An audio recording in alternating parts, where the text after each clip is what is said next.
para fazer esse esclarecimento. Mas só para reforçar, as reservas então variaram aí em função da marcação a mercado e, obviamente, o Brasil funciona com regime de câmbio flutuante. Todas as vezes, quando nós discutimos carry ou qualquer questão relativa à política internacional, nós estamos pensando sempre como é que isso se dá com um mecanismo de transmissão para a inflação, como eu acho que ficou claro para todos que estão acompanhando aqui a fala. Quanto ao custo da dívida e a questão do limite para a dívida, eu acho que tem um tema bastante interessante a ser colocado. Perceba que, no Brasil, quando o custo da dívida começa a ficar mais correlacionado com a taxa básica de juros, é porque o Tesouro passou a emitir mais LFT. LFT é um título, uma letra, um título público, que paga taxas que vão variar de acordo com a taxa básica de juros. O que é uma coisa estranha, porque, pelo mecanismo que eu acabei de falar de marcação a mercado, o que acaba acontecendo nos mecanismos de transmissão de política monetária é, quando o juros sobe, geralmente, o estoque de riqueza cai, pela razão que eu acabei de explicar. Se você tem um título que pagava 10 e amanhã os juros passaram a ser 20, quem detém o título vai ser obrigado a vender esse título com desconto, com deságio, para conseguir achar um comprador. Então, elevações na taxa de juros geralmente implicam uma desvalorização do estoque de riqueza existente.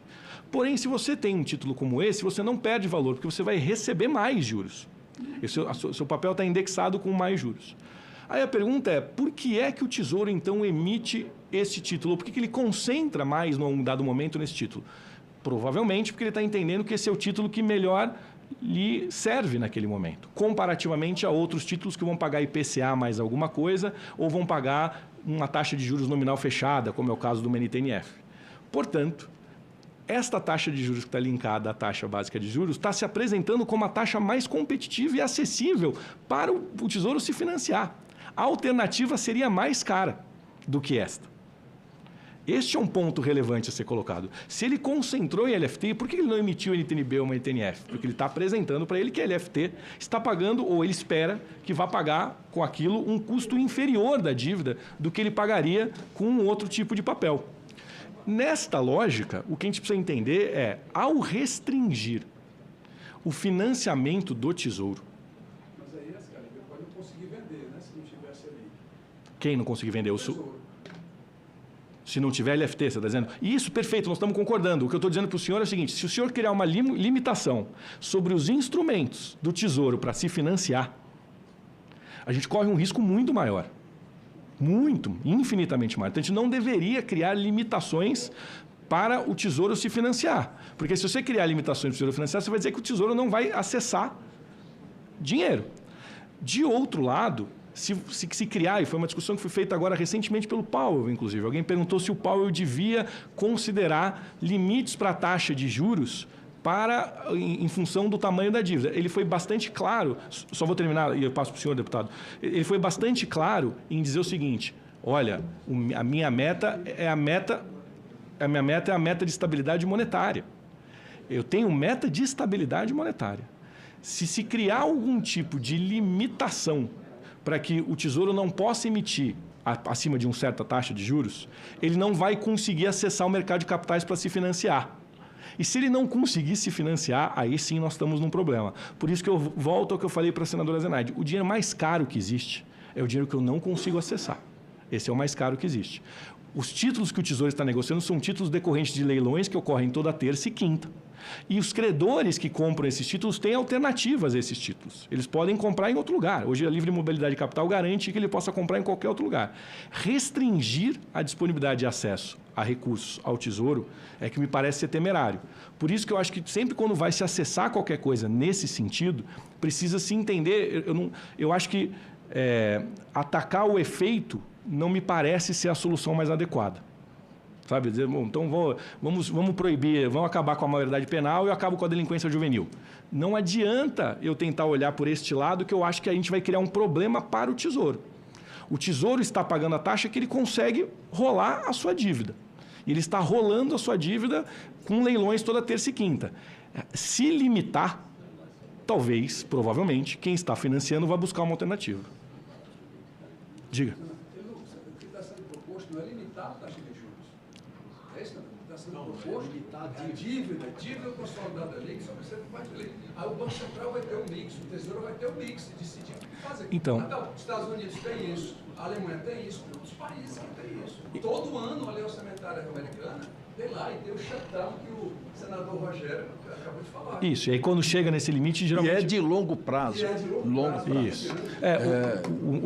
A minha sugestão, é lógico, é uma discussão que o Legislativo deve fazer, como foi me perguntado, por isso estou tomando liberdade de falar aqui. A minha sugestão é restringir instrumentos de emissão por parte do Tesouro. Não me parece que o Tesouro hoje paga a taxa de juros que ele paga pela ausência de um teto.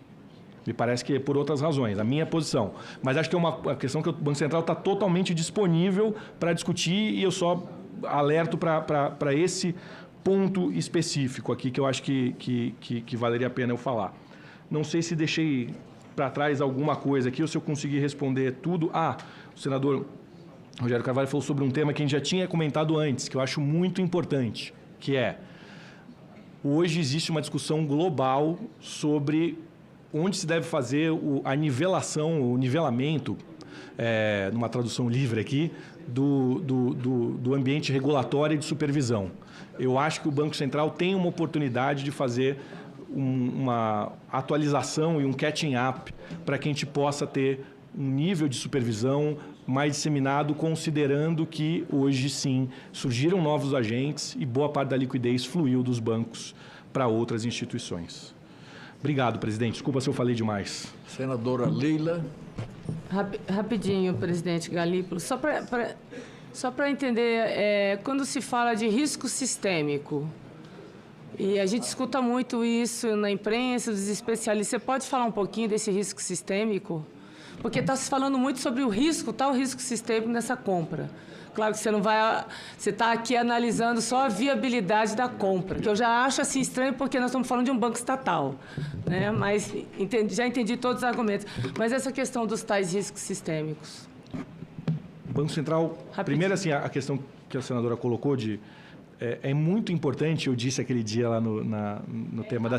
Inclusive, quero agradecer, né? Porque você atendeu prontamente os três senadores. Em nome dos três senadores, já agradeço, presidente. É minha obrigação. E é muito importante que o Banco Central não deixe as suas prerrogativas serem invadidas e que ele também não invada as prerrogativas de outros órgãos. Então, e a questão de o porquê que você não analisa a conveniência, para não também me alongar aqui muito, mas...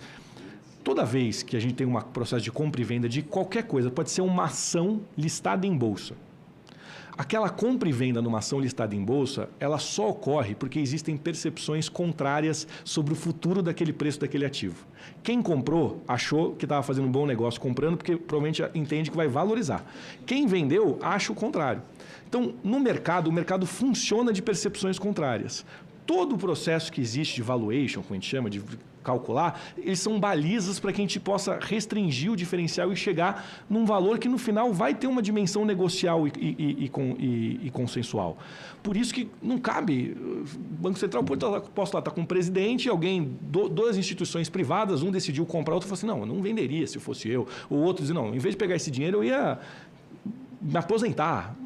Não é a função do Banco Central. A função do Banco Central é analisar se há viabilidade para o comprador. Esse é o nosso quadradinho, a gente não pode, pelo bem da institucionalidade do Banco Central, ultrapassar isso, né? E essa é uma fusão, uma questão que está absolutamente confinada. Está confinada ali entre essas instituições e a gente está analisando ali dentro disso. Não temos nenhum tipo de questão que ultrapasse as instituições que são a compradora e a vendedora.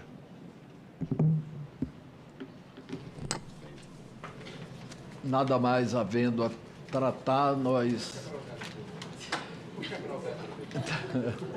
Mais uma vez agradecemos ao presidente Galípolo do Banco Central pela presteza com que esteve aqui durante essa manhã toda neste debate, nesta comissão. Obrigado a todos. Presidente, uma honra. Obrigado demais. Obrigado.